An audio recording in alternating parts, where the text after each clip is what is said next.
ഗംഗയൊഴുകുന്ന ബംഗാൾ ലക്ഷ്യമിട്ട് നരേന്ദ്രമോദി. മമതയുടെ ദുർഭരണം ചർച്ചയാക്കാൻ അമിത്ഷായുടെ നിർദ്ദേശം. അമിത്ഷായെ ദുശാസനനായി ചിത്രീകരിച്ച് മമതയുടെ മറുതന്ത്രം. മമതയെ എതിർക്കുന്ന കോൺഗ്രസ് നേതാവുമായി കൂടിക്കാഴ്ച നടത്തി നരേന്ദ്രമോദി. ബംഗാൾ പിടിച്ചെടുക്കാൻ മാസ്റ്റർ പ്ലാനുമായി BJP കളം നിറയുമ്പോൾ കോൺഗ്രസിനുള്ളിൽ അസ്വാരസ്യവും അവ്യക്തതയും.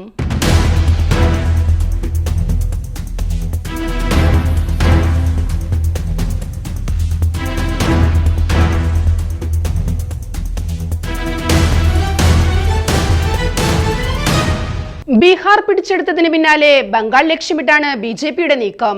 തെരഞ്ഞെടുപ്പിന് മാസങ്ങൾ മാത്രം അവശേഷിക്കെ പോരിന് ചൂടുപിടിക്കുന്നു.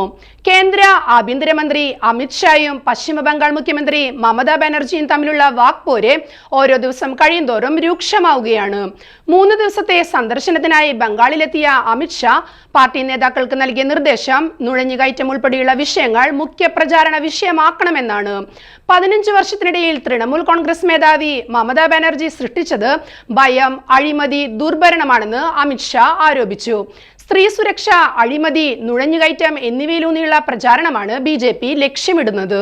അതേസമയം വിഭജന രാഷ്ട്രീയമുയർത്തി BJPയെ പ്രതിരോധിക്കാനാണ് തൃണമൂൽ കോൺഗ്രസിന്റെ പദ്ധതി. അതിന്റെ ഭാഗമായിട്ടുള്ള വലിയ പ്രചാരണങ്ങളാണ് തൃണമൂൽ കോൺഗ്രസിന്റെ നേതൃത്വത്തിൽ നടക്കുന്നത്.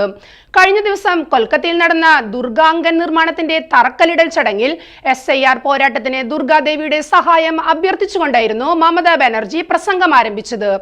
ആരിവിടെ താമസിക്കണം, ആര് പോകണം എന്നതിനെ കുറിച്ച് ചിലർ തീരുമാനമെടുക്കുകയാണ്. ഒരുപാട് പാവപ്പെട്ട മനുഷ്യർ നിസ്സഹായരാണ്. ബംഗാളിൽ താമസിക്കുന്ന ആളുകൾ അവരുടെ പൗരത്വം തെളിയിക്കേണ്ടതുണ്ടോ? ബംഗാളി സംസാരിക്കുന്ന ആളുകളെ ബംഗ്ലാദേശികളായി മുദ്രകുത്തുകയാണ്. പൗരത്വവും വോട്ടവകാശവും തമ്മിൽ എന്താണ് ബന്ധം? ഞങ്ങൾ ക്ഷമയോടെ കാത്തിരിക്കുകയാണ്. എന്നാൽ അതിനൊരു പരിധിയുണ്ട്. മനുഷ്യത്വം പുനഃസ്ഥാപിക്കാൻ ദുർഗാദേവിയോട് പ്രാർത്ഥിക്കുന്നു എന്ന് പറഞ്ഞാണ് മമതാ ബാനർജി പ്രസംഗം അവസാനിപ്പിച്ചത്. അമിത്ഷായെ മഹാഭാരതത്തിലെ ദുശാസനനുമായാണ് മമത താരതമ്യം ചെയ്തത്.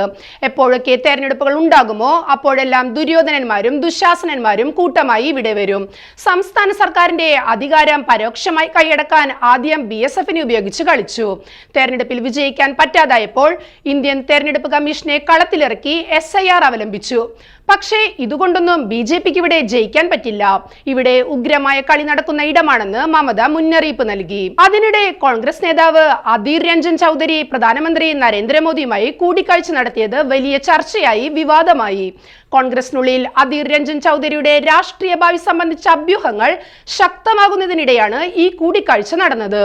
എന്നാൽ ഇതൊരു രാഷ്ട്രീയ കൂടിക്കാഴ്ചയല്ലെന്നും രാജ്യത്തെ സുപ്രധാനമായ ചില വിഷയങ്ങൾ ശ്രദ്ധയിൽപ്പെടുത്താനാണ് പ്രധാനമന്ത്രിയെ കണ്ടതെന്നുമാണ് അധീർ രഞ്ജൻ ചൗധരിയുടെ ഭാഷ്യം.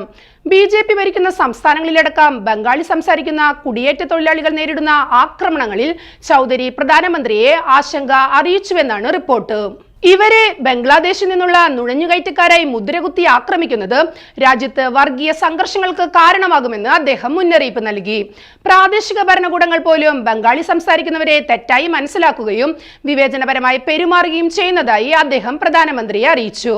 മധുവ സമുദായത്തിന്റെ പ്രശ്നങ്ങൾ വോട്ട് ബാങ്ക് രാഷ്ട്രീയത്തിനായി ഉപയോഗിക്കുകയാണെന്നും അവരുടെ യഥാർത്ഥ ആവശ്യങ്ങൾ പരിഗണിക്കപ്പെടുന്നില്ലെന്നും അദ്ദേഹം കുറ്റപ്പെടുത്തി. പശ്ചിമ ബംഗാളിലെ സാഹചര്യങ്ങൾ കേന്ദ്ര സർക്കാർ നിരീക്ഷിച്ചു വരികയാണെന്ന് പ്രധാനമന്ത്രി തനിക്ക് ഉറപ്പു നൽകിയതായി കൂടിക്കാഴ്ചയ്ക്ക് ശേഷം ചൗധരി മാധ്യമങ്ങളോട് പറഞ്ഞു.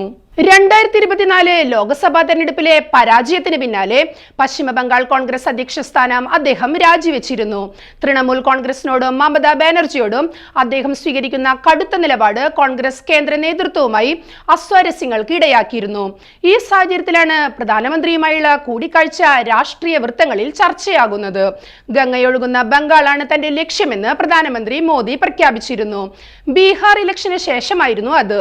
ബീഹാറിലെ വിജയം ബംഗാളിലേക്ക് കൊണ്ടുവരാൻ BJP കരുനീക്കങ്ങളിലാണ്.